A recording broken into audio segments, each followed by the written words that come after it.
Everyone, मैं आज आपको शॉर्ट और सिंप्लीफाइड वे में बताऊंगा कि आप अपना टैक्स कैसे सेव कर सकते हैं। सपोज़ आपकी एनुअल इनकम 10 लाख रुपए है। सबसे पहले हम आपकी बेसिक सैलरी कैलकुलेट करेंगे। बेसिक सैलरी कैलकुलेट करने के लिए हम इस 10 लाख को 2 से डिवाइड कर देंगे, जो कि 5 लाख रुपए आया है, जो कि हमने यहाँ पे मेंशन कर दिया है। फर्स्ट ऑप्शन होता है हमारा ईपीएफ। एम्प्लॉयर आपकी सैलरी में से कितना पार्ट पीएफ में जमा कर रहा है उसको आप ईपीएफ बोल सकते हैं। मिनिमम रिक्वायरमेंट 1800 रुपये पर महीने की होती है, जो कि 21,600 रुपये साल की यहाँ पे मेंशन कर दी है। सेकंड आपका होता है एचआरए। एचआरए में ध्यान देने वाली बात यह है कि अगर आपका साल का रेंट जो आप अपने लैंडलॉर्ड को पे कर रहे हैं वो 1 लाख से ज़्यादा है, तो आपको लैंडलॉर्ड के पैन कार्ड की ज़रूरत पड़ेगी। और अगर आपका रेंट जो आप पूरे साल का 1 लाख रुपए से कम है, सो उसमें आपको लैंडलॉर्ड के पैन कार्ड की ज़रूरत नहीं पड़ेगी। यहाँ पे हमने एचआरए 2.5 लाख रुपए मेंशन किया है। अब मैं आपको बताऊँगा कि ये मैंने 2.5 लाख कैसे कैलकुलेट किया है।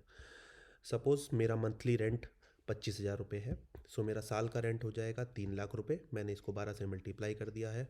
बेसिक सैलरी मेरी थी 5 लाख, जो कि मैंने यहाँ पे कैलकुलेट की थी। मैंने यहाँ पे बेसिक सैलरी अपनी मेंशन कर दी है। यहाँ पे मैंने 10% ऑफ माई बेसिक सैलरी निकाला है, जो कि 50,000 रुपये आया है। आपको एचआरए कैलकुलेट करने के लिए सिंपल आपको ईयरली रेंट में से आपको 10% ऑफ योर बेसिक सैलरी वाला अमाउंट माइनस करना है और आपका 2.5 लाख रुपये एचआरए आ जाएगा। यहाँ पे 2.5 लाख हमने मेंशन कर दिया है। नेक्स्ट आपका आता है एलटीए। एलटीए आप 50,000 रुपये क्लेम कर सकते हैं 1 साल में। 4 साल में 2 ही बार आप एलटीए क्लेम कर सकते हैं। अगर आप कहीं घूमने जा रहे हैं, आपका ट्रेन का फेयर, आपका एरोप्लेन का फेयर, वो आप यहाँ पे क्लेम कर सकते हैं। नेक्स्ट आपका आता है स्टैंडर्ड डिडक्शन, जो कि 50,000 रुपये मैंने यहाँ पे मेंशन कर दिया है।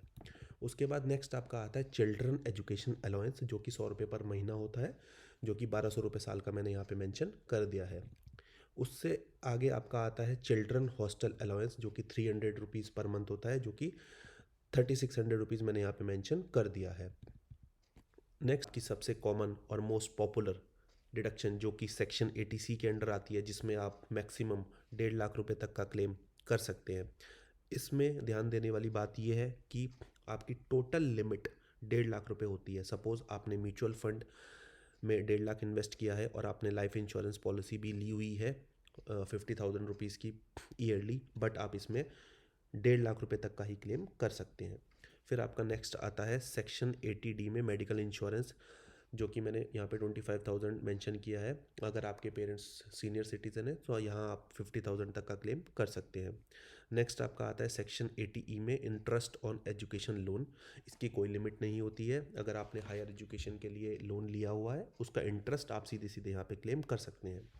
सो अगर आप यहाँ इन सब डिडक्शन और एग्जेम्पशंस को सम करेंगे और अपनी सैलरी एनुअल सीटीसी में से इसको माइनस कर देंगे, सो जो आपकी नेट टैक्सेबल इनकम आती है वो आती है 4,16,600 रुपये।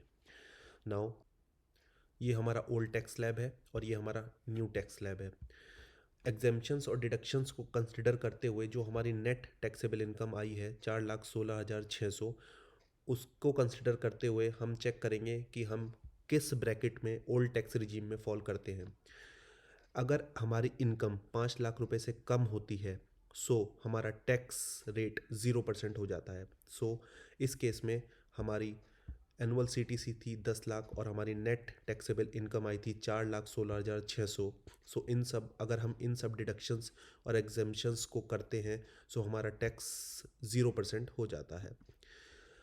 न्यू टैक्स स्लैब आपको मेरे हिसाब से उस केस में यूज़ करना चाहिए जब आप कोई भी एग्जेम्पशंस या डिडक्शंस को यूज़ नहीं कर रहे हैं। सो उस केस में आपको न्यू टैक्स स्लैब में बेनिफिट होगा। आप इस चार्ट को देख सकते हैं।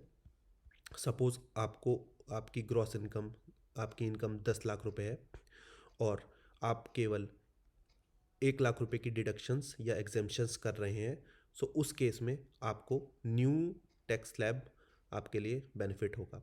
बट अगर आप अपनी डिडक्शंस को इंक्रीज़ करते रहेंगे, सो उस केस में आप चेक कर सकते हैं कि आपको कौन सा टैक्स स्लैब बेनिफिट करेगा, न्यू वन या ओल्ड वन। आशा करता हूँ कि मेरी इस पहली वीडियो से आपको कुछ इन्फॉर्मेशन मिली हो जो कि आपके लिए बहुत यूज़फुल हो। धन्यवाद।